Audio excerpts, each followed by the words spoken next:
Throughout the different ways of monetization during gaming's history, we have reached the Battle Pass. Although it may not seem like it may be the most exploitative method of monetization because of how it is disguised. But first, we need to understand why this is the model now in most modern video games. During the early to mid 2010s, loot crates were largely popularized, especially with games like Call of Duty Advanced Warfare, CSGO, and Team Fortress 2. Now, they were not the first games to have loot crates, but these were certainly the games that popularized it. You open the loot box and gain some kind of item. These were largely cosmetics until they weren't. Pay-to-win weapon variants were now included in games like Call of Duty, which gave people who obtained these items a great advantage, likely because you just got lucky. I am going to pause for a second because I'm using Call of Duty as an example, largely because that is the game that I've played the most. Some games are more or less victims in what I am describing, but understand why I'm using Call of Duty as an example. These practices were extended to the point where these loot box items included weapons that could only be obtained through them. So people felt that they were being paywalled just to be able to access the content that they weren't even guaranteed. Changes needed to be made, and they were. Players were able to earn parts or salvage. They were all the same thing, just different names, but they could acquire them through in-game challenges, receiving duplicates of the same item, or just opening loot crates, and they were able to use these parts to acquire whatever items they wanted.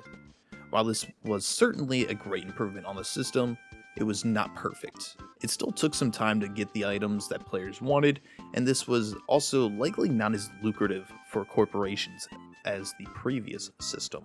With the rise of Fortnite in late 2017, with their popularity and success, game companies started to notice their monetization system. Again, while they were not the first to do this, Fortnite began releasing battle passes. These passes would award players with different cosmetic items, and there would be no loot crates. And on the side, there would be additional cosmetics in the store that you could buy, but often at a higher price than even the battle pass would cost, since it was a guarantee that you would acquire instead of chance or needing to progress the battle pass to acquire these items. This started to leak into every single game. Call of Duty has one. Halo, Fall Guys, Rainbow Six, Battlefield, hell, even mobile games like Clash of Clans has one. Now, I'm not saying that battle passes are bad necessarily, but when every single live service game has one, it starts to eat into your pockets more if you do decide to buy all of these battle passes in all these different games. Now, some games would continue to have loot crates, but others would abandon the idea. Call of Duty would actually adapt and actually change how they release content. Instead of releasing DLC packs that would typically cost $15 each or $50 to buy them all at once, they would now release them for free. So what is the problem with this? You are now being monetized even more than you were in the previous systems that were in place. Every single season, you're likely paying $10 to buy a battle pass and multiply that by 6 for the amount that are typically in a single year. Maybe even more, and you're spending more money on cosmetics than you were on the DLC that you were paying $50 for, and you're likely even paying more due to the even higher paywall that there are for higher tiers to the Battle Pass than there are just for the normal Battle Pass. For example, the Black Cell, which you have to spend $30, and it gives you special in-game bonuses like gaining additional XP and additional cosmetics, but you can't even use the in-game currency for it. On top of that, there are some events during the year where in order to get all the content available, you need to pay $10+ to get the event pass, and there are multiple of these a year. This doesn't even include cosmetics that you might be buying in the store, which you might be spending $20 to $30 a season, depending on what cosmetics are coming out. And it makes you think, well, what was the system before loot crates? Since it already seems like these game companies are grabbing every penny and dime out of your pocket.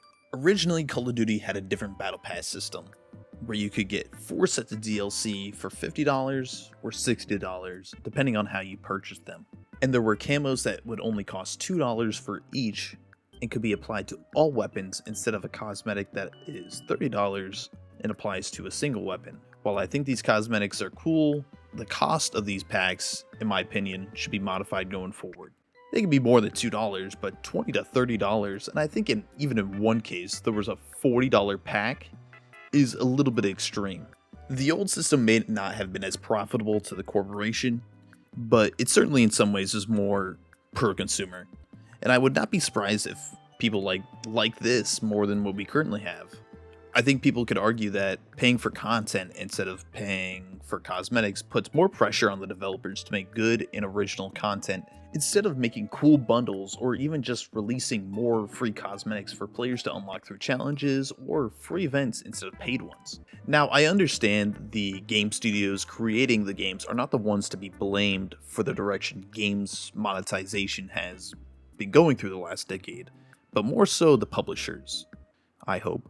In general, I would still say the Battle Pass itself is still good, but most of everything else that comes with it can be considered more greedy, and the core content of the game can be hindered because these game studios need to create the next Kai Cenat bundle or whatever, instead of what the players are actually going to be playing, or else the publishers are going to be upset that they're not $5 billion richer.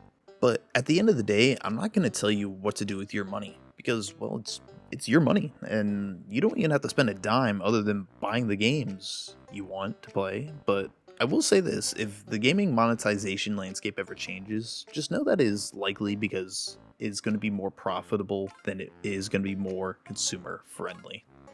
If you guys did stop by for the entire video, I appreciate you guys spending your time here. If you did like the video, drop a like, subscribe if you want to see the next video and maybe the next live stream.